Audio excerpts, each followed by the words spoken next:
Assalamualaikum students. It is the lecture number 10 of chapter number 4. In this lecture we will solve exercise 4.5. So open your docket, page number 59, exercise 4.4. We know that we have to change these sentences into passive voice. इस exercise में तमाम sentences past continuous tense के हैं. As you can see the structure of past continuous tense in front of exercise 4.5. In active voice सबसे पहले हम subject write करते हैं, देन हेल्पिंग वर्ब वॉज और verb, ING form of verb plus object. Passive voice में इसका structure क्या होगा? ऑब्जेक्ट सब्जेक्ट की प्लेस पर आ जाएगा और सब्जेक्ट ऑब्जेक्ट की प्लेस पर चला जाएगा. पैसिव वॉइस में भी हम पास्ट कंटिन्यूअस के हेल्पिंग वर्ब ही यूज़ करते हैं जो कि वॉज पर होते हैं, बट उनके साथ बीइंग ऐड करेंगे. Then we put third form of verb by and then object, जो कि हमारे पैसिव वॉइस का सब्जेक्ट होता है. So let's start. Sentence number 1, he was playing the football.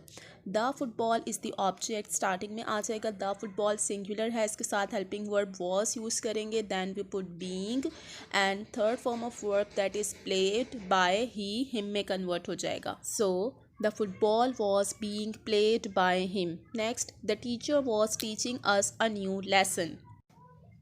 इस सेंटेंस में the teacher is the subject, was helping verb, teaching verb की ING form है, अस भी ऑब्जेक्ट है, अ न्यू लेसन भी ऑब्जेक्ट है. अब हम इस टेंस को दो तरह से फॉर्म कर सकते हैं. मैं अस को स्टार्टिंग में ले जाकर वी में कन्वर्ट करके भी सेंटेंस बना सकती हूँ, और दूसरा ऑब्जेक्ट अ न्यू लेसन है, इसे भी मैं स्टार्टिंग में ले जाकर इससे भी ये सेंटेंस फॉर्म कर सकती हूँ.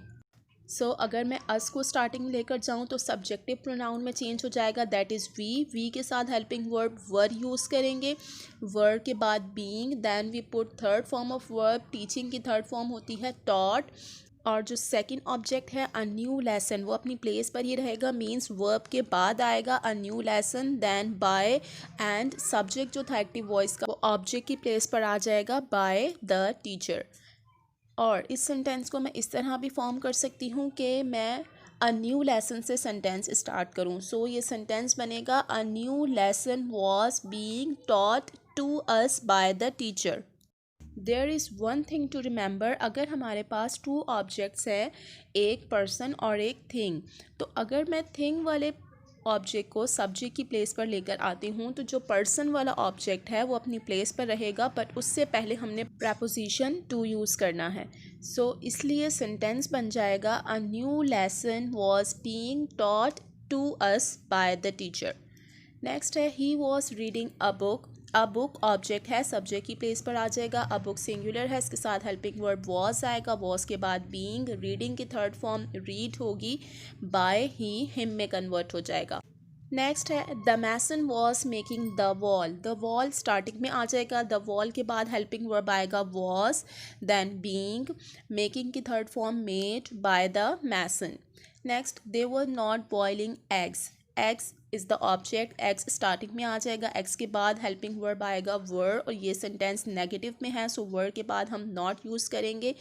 Eggs were not being, boiling की थर्ड फॉर्म बॉइल्ड हो जाएगी बाय, और दे दैम में कन्वर्ट हो जाएगा.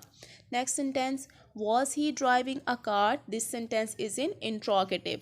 सो ही हमारा सब्जेक्ट है, ड्राइविंग वर्ब है, आ कार ऑब्जेक्ट है. आ कार सब्जेक्ट की प्लेस पर आ जाएगा, बट इंट्रोगेटिव में हम हेल्पिंग वर्ब सब्जेक्ट से पहले यूज़ करते हैं. आ कार सिंगुलर है तो इसके साथ हेल्पिंग वर्ब वॉज आएगा, बट कार से पहले आएगा. Was a car being, driving की third form driven by he, him में कन्वर्ट हो जाएगा. Was a car being driven by him. Next है why was the teacher punishing them. Why WH word है, as it is नीचे write कर देंगे. उसके बाद हमने ऑब्जेक्ट को सब्जेक्ट की प्लेस पर लेकर जाना है. तो ऑब्जेक्ट क्या है? पनिशिंग वर्ब है, और पनिशिंग के बाद दैम ऑब्जेक्ट है हमारा. तो दैम जब स्टार्टिंग में आ जाएगा दे में कन्वर्ट हो जाएगा. अब WH इंट्रोगेटिव है, इसमें भी इसी तरह होता है कि सब्जेक्ट से पहले हम एक हेल्पिंग वर्ब राइट करते हैं. सो दे से पहले हम वर राइट करेंगे, वाई वर दे, फिर हमने बीइंग यूज़ करना है, पनिशिंग की थर्ड फॉर्म पनिश्ड बाय, और द टीचर सब्जेक्ट था, ऑब्जेक्ट की प्लेस पर आ जाएगा. Why were they being punished bye the teacher. Next and last sentence who was knocking at the door. Who by whom में convert हो जाएगा। उसके बाद हम पहले रिकग्निशन कर लेते हैं। नॉकिंग वर्ब है और द डोर हमारा ऑब्जेक्ट है। ऑब्जेक्ट सब्जेक्ट की प्लेस पर आ जाएगा, बट WH इंट्रोगेटिव में भी हम सब्जेक्ट से पहले एक हेल्पिंग वर्ब राइट करते हैं। तो द डोर सिंगुलर है, इसके साथ हेल्पिंग वर्ब वॉज आएगा जो कि द डोर से पहले आना चाहिए। सो ये बन जाएगा by whom was the door, door के बाद बीइंग, नॉकिंग एट हमारा वर्ड था, थर्ड फॉर्म में कन्वर्ट हो जाएगा knocked eight. By whom was the door being knocked eight.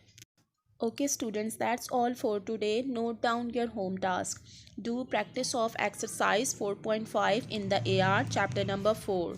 Take care and Allah Hafiz.